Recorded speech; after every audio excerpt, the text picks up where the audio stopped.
Muy buenas, ¿qué tal están? Comenzamos, como ven, nueva cabecera, nuevo programa. Hoy Jerez, lunes, miércoles y viernes a las 9 de la noche, bueno, y su posterior en redifusión aquí en 8 Televisión Jerez. Vamos a mantener una dinámica muy parecida a la que seguíamos con A Media Mañana, pero como decimos, en este nuevo formato, los lunes, miércoles y viernes a las 9 de la noche. Cambios también en nuestra programación, se ha reestructurado muchos de los programas. Los martes a las 9 de la noche podrán ver El Tablao con Juan Garrido. Pasa por tanto de la noche de los viernes a la de los martes a las 9 de la noche, para luego después a las 10 disfrutar con Eduardo Lobato de Lobato en compañía. Los miércoles, como viene siendo tradicional, noche cofrade para hablar de la actualidad con Juan Antonio Sánchez Galindo en Sol y Pasión. Ya los jueves a las 9 de la noche Fórmula 8, que cambia por tanto de los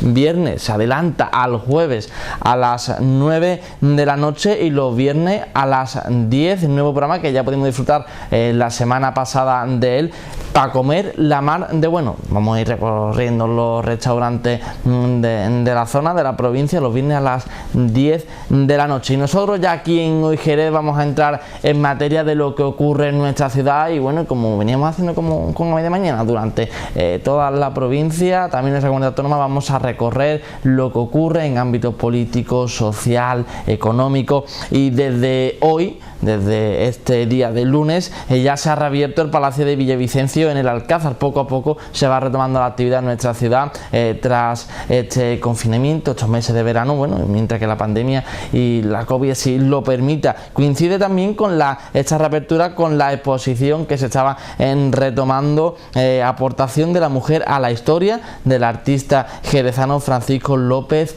Bellido. Y más del Alcázar, porque el conjunto monumental será también el escenario de una serie histórica para la radio y televisión pública de Portugal. Las grabaciones serán en la segunda quincena de este mes de septiembre, y todo ello bajo la normativa de la COVID-19. Y entrando ya en política, la alcaldesa Mamen Sánchez ha finalizado la ronda de contacto con la comunidad educativa de nuestra ciudad de Jerez. La regidora ha ofrecido a todos los centros escolares y a la FLAMPA la máxima colaboración para facilitar, dice, un inicio de curso seguro. Entre todas las medidas que se ponen a disposición de las instalaciones son, por ejemplo, todas las instalaciones municipales, la limpieza de los entornos escolares o la regulación por parte de la policía local de los accesos, de las entradas y salidas de los centros educativos. Estas son las declaraciones de Mamen Sánchez, alcaldesa de Jerez. Tercer día de reunión con los directores y las directoras de los centros educativos, al que quiero agradecer su disposición a esa colaboración que tenemos que tener en un inicio de curso que es diferente a todos cuantos nos hemos encontrado en los últimos años. Quiero decir que estas reuniones han servido para trasladar la mano tendida del ayuntamiento en lo que necesiten y que sea de nuestra competencia en el día a día, pero además también ha servido para mejorar ese protocolo esas medidas que nosotros íbamos a poner a disposición de los centros, a las que ya hemos anunciado. Tenemos que añadir pues alguna cosa más de recogida de los residuos de papel en la próxima semana para tener esos contenedores vacíos, medidas de señalización en los exteriores de los centros, y también en una petición que era la desinfección de los colegios en las horas de clase. Sabéis que no es competencia nuestra, la LOA dice que es una competencia de la Junta de Andalucía, pero ante la falta de respuesta lo que hemos decidido es hacerlo desde el Ayuntamiento con un informe jurídico avalado por los técnicos del Ayuntamiento de Jerez, en el cual vamos a hacernos cargo de esa situación, luego lógicamente reclamándoselo a la Junta, pero con la garantía de que en las horas escolares vamos a hacer un contrato especial de desinfección, mientras que nuestros hijos y nuestras hijas están en el colegio, para la zona de los servicios, para las zonas de hall, de los pasillos, de las escaleras, todo lo que pueda ser contacto físico de los niños. Se hará con los productos recomendados por Sanidad y de la mejor forma posible. Ahora es el momento en que todos estemos unidos para hacer esa vuelta de los niños al colegio de forma más segura. Desde aquí nuestro agradecimiento del pueblo de Jerez hacia todos los profesores y las profesoras. Ponemos en sus manos la vuelta al cole de nuestros hijos y nos tienen a disposición para hacerlo de la mejor forma posible. Y continuamos más del ayuntamiento de nuestra ciudad, que se estudia implantar una nueva línea lanzadera de autobús que conecte el centro comercial Área Sur con el centro histórico. El objetivo es aprovechar el flujo de visitantes que se acercan a nuestra ciudad a realizar compras y trasladarlo al casco histórico para que también, bueno, conozcan tanto el comercio como el patrimonio, la cultura o la hostelería y la gastronomía de nuestra ciudad. Y seguimos con la política. Carmen Collado, la delegada de Igualdad, denuncia la falta de información del Ayuntamiento por parte de la Junta de Andalucía sobre datos actualizados de casos de enfermos por coronavirus en nuestro término municipal. La delegada pide a la Junta que facilite los datos para poder tomar las medidas necesarias. Las declaraciones de Carmen Collado, delegada de Igualdad. Queremos trasladar a la población que el Gobierno municipal no tiene información detallada de los casos que pudiera existir en el municipio de Jerez de la Frontera. Solo sabemos los datos globales que están publicados en la página web de la Consejería de Salud. Pero en un municipio tan extenso, con 7 ELAs, 16 barriadas rurales, es muy difícil que esos datos se puedan concretar en alguna zona o en alguna ELA. Sentimos la preocupación y compartimos la preocupación que hoy existe en la ELA de la Barca de la Florida, ese miedo que tiene la población por el propio desconocimiento de qué es lo que está pasando. Le pedimos a la Junta de Andalucía transparencia, porque la transparencia en la información al final evita que la población tenga miedo. Hace también que este Gobierno, que el único interés, el único propósito que tenemos es de colaborar, de ayudar para que la población se sienta segura, para colaborar con los recursos que tenemos, ayudar, colaborar, pues en esa medida que tengamos más información.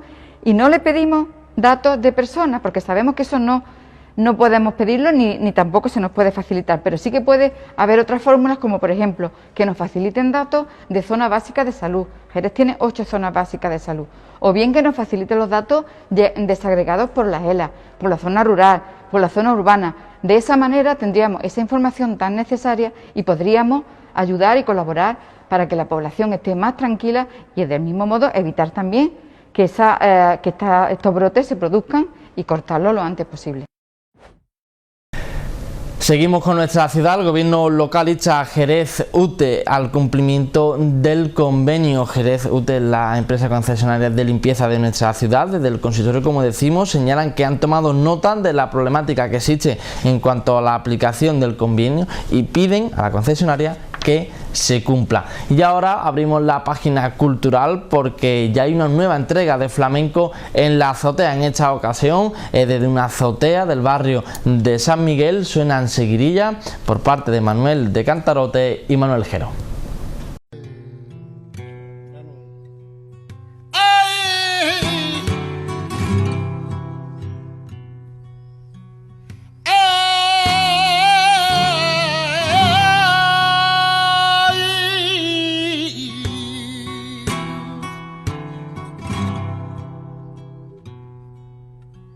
Si esto cami y me pasa le pasa a otro. Si esto cami me pasa será otro.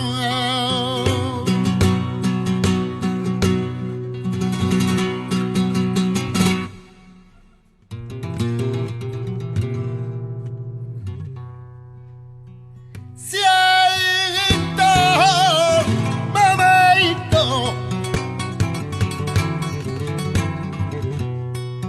siento, mamaito, y el momentito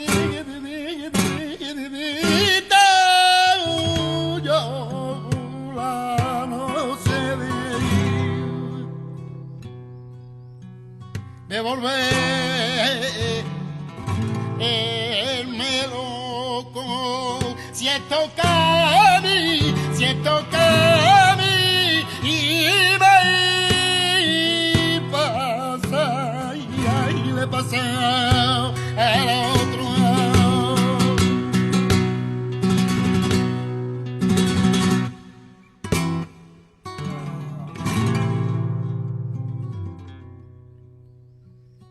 porque me dice a mí Leite,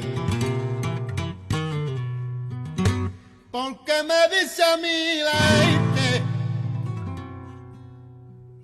ay que esto eran 2 días, señora Guijito de Santiago y Santana. Ay, ay, ay, ay.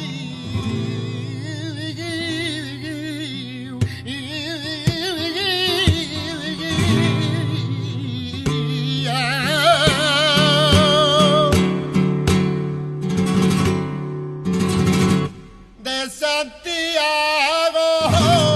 y Santana.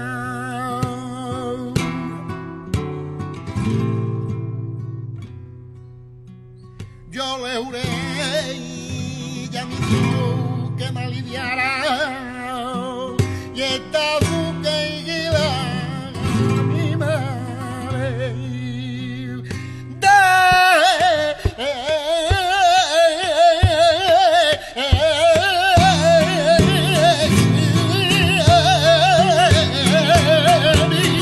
mi corazón.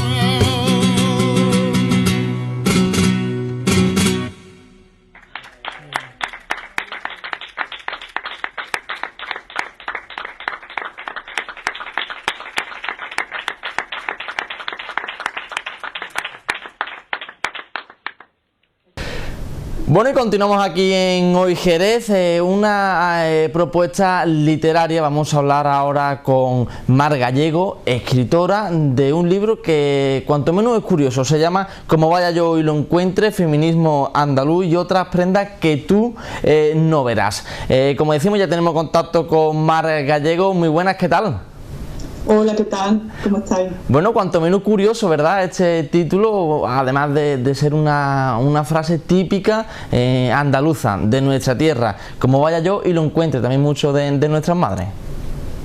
Sí, no sé yo hasta qué punto es únicamente andaluza, porque en todos los sitios que he ido hablando tanto del libro como del proyecto que lo origina, ¿no? Que es un proyecto de contenido web, hasta personas de Latinoamérica me dicen que es como una frase que representa a muchas mujeres, ¿no? Muchas mujeres de clase obrera, de orígenes humildes, que como históricamente se ha llamado un poco a la pobreza, ¿no? La humildad ha sido como un eufemismo, ¿no? de llamar a la pobreza.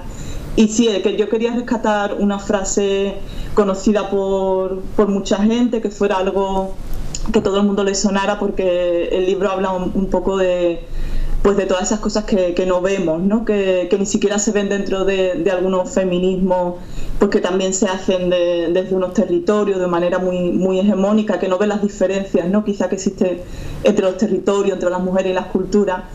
Y quería rescatarlo un poco por la cuestión de la mirada, ¿no? De que cuando quizás nuestras madres, nuestras abuelas nos decía esta frase, era porque lo que estábamos buscando no es que estuviera en China o en Japón, sino que muchas veces lo teníamos delante y no lo veíamos, ¿no? Y no lo veíamos pues porque no teníamos esa mirada que ya tenían puesta en los cuidados, en el día a día, en lo ordinario, y de alguna forma esto es una forma de eso, de graduarnos un poco la mirada y de decir, bueno, también las mujeres que sostienen lo ordinario forman parte de los feminismos, tienen muchísimo que enseñar, no solo que aprender, y tenemos un poco que ver eso que tenemos cerca, que por lo general no vemos, que también tanto el trabajo de ellas como todo lo que se genera en Andalucía, ¿no? Que históricamente ha sido como tan denostado y tan despreciado. Me llama mucho la atención eso mismo, que se especifica que el feminismo es andaluz, y bueno, y para todas las personas que nos estén viendo y que no manejen mucho este tema, ¿en qué se diferencia el feminismo andaluz? ¿Qué diferencia, bueno, con el resto de los movimientos feministas? Sí, bueno, los movimientos feministas son amplísimos e incluso podemos decir que las perspectivas de género históricamente han sido una de las perspectivas más revolucionarias, tanto desde el punto de vista de la filosofía, desde el punto de vista de la enseñanza, de los últimos movimientos recientes, ¿no? Creo que hay mucho reduccionismo a la hora de entender los feminismos, pero realmente es muy amplio, y al final ¿no? La mirada de género es un poco lo que estoy diciendo, es incluir una mirada y al saber, ¿no? y a la forma de estar en el mundo, y entender que históricamente las cosas se han visto únicamente o se han valorado únicamente de una manera porque había una imposición cultural o hay unas determinadas identidades, no solo las de género, ¿no? que son las que imponen una determinada forma de ver, de valorar y de estar en el mundo, ¿no? Entonces, en este momento, dentro de los feminismos, desde hace muchísimos años, muchas feministas han puesto en cuestión la cuestión de que el feminismo tenga que ser universal, entendido desde un único punto de vista, que haya solo una mirada que sea la que la gente tenga que perseguir para ese objetivo, que es el objetivo feminista, que no es más que buscar la equidad y, para mí, y en una cuestión muy particular, poner los cuidados en el centro y romper un poco con esta cuestión de individualismo y generar una vida mucho más colectiva, menos egocéntrica, menos egoísta, que sostenga, ¿no?, a todo el mundo y que sea más equitativa. Entonces, en ese sentido, pues se ha puesto también en cuestión de dónde venían esos saberes que han sido como más escuchados dentro de los movimientos feministas, y también lo que vemos es que muchas veces hay un imperialismo cultural, ¿no?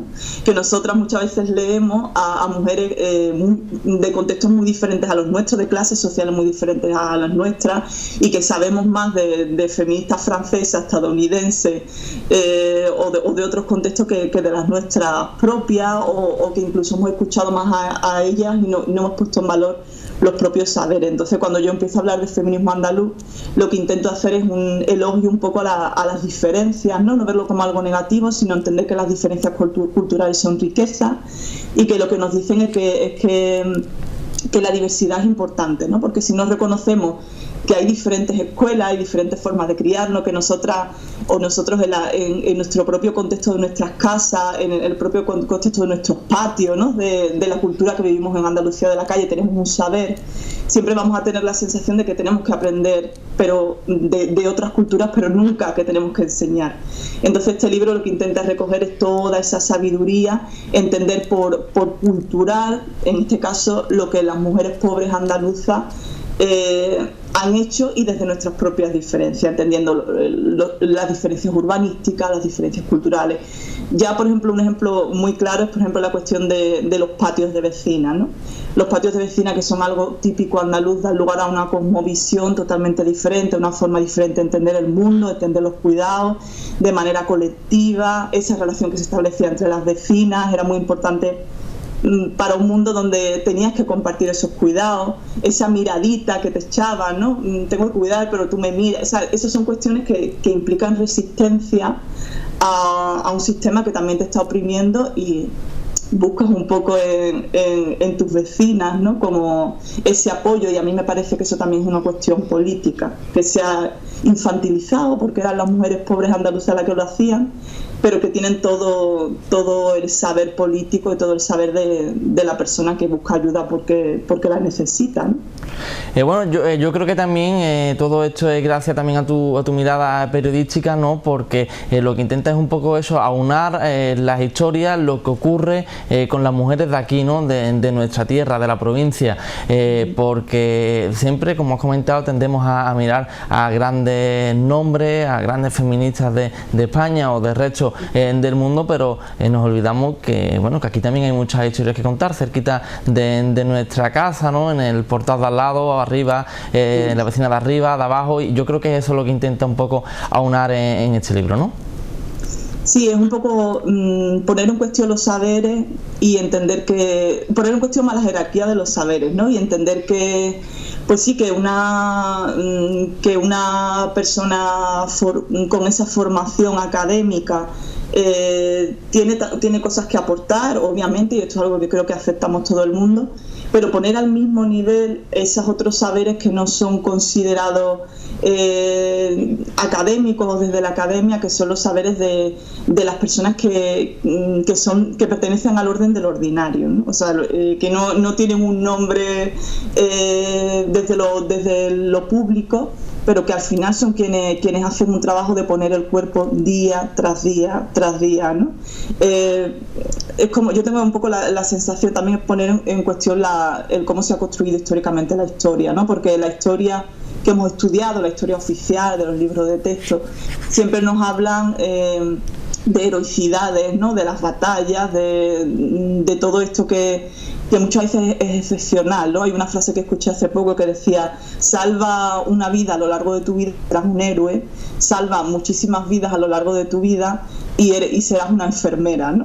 Y yo creo que esa misma frase se puede aplicar a las mujeres que pasan totalmente desapercibidas, ¿no?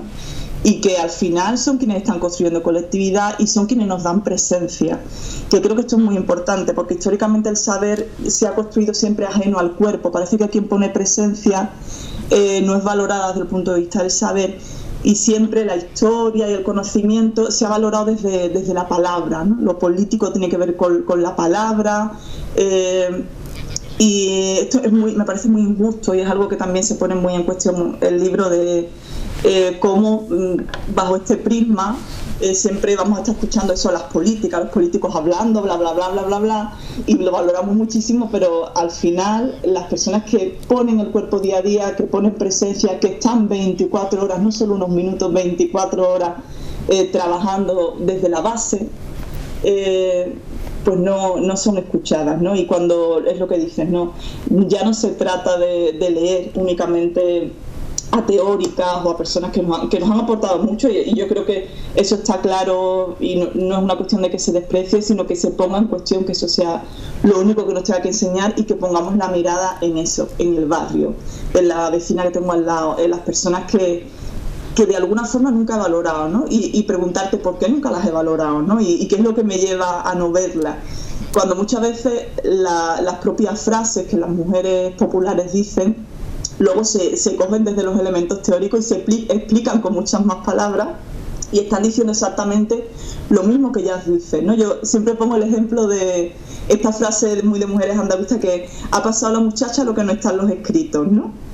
Y eso lo que te está diciendo es exactamente lo mismo que yo estoy diciendo con palabras, ¿no? Que lo que está en los escritos, lo que está en los libros, lo que está en la historia, nunca es por lo que pasa a las mujeres pobres, o por lo que pasa a los pueblos pobres, o por lo que pasa a las identidades oprimidas, las identidades que están más machacadas. Entonces, lo que no está en los escritos es de alguna forma lo que yo intento recoger en este libro, que me parece también un ejercicio de ocupación, ¿no? Porque extraer al libro, que históricamente, o sea, es como que alabamos mucho los libros, pero los libros históricamente han sido casi un elemento muy aristocrático, ¿no? Y era una cuestión que no todo el mundo se podía permitir. Quien puede sentarse a escribir una novela tiene sus necesidades materiales cubiertas, entonces eso ha dado lugar a que la visión que esté en los libros siempre sea una visión de personas que de alguna forma también tenían esa materialidad cubierta, y el resto se ha quedado de lado, ¿no? De alguna manera. Y esto es lo que intentas recoger en tu libro, en Como vaya yo y lo encuentre, un libro editado por Mara Gallego. Muchas gracias por estar con nosotros, por contarnos también largo y tendido lo que es el feminismo, cómo lo entiende y qué es lo que podemos leer en este libro, que bueno, que lo podemos encontrar por internet. Como decimos, Mara Gallego, muchas gracias por estar con nosotros. Gracias a ustedes, chao. Bueno, y no se muevan, que nosotros continuamos aquí en Hoy Jerez, en 8 Televisión Jerez.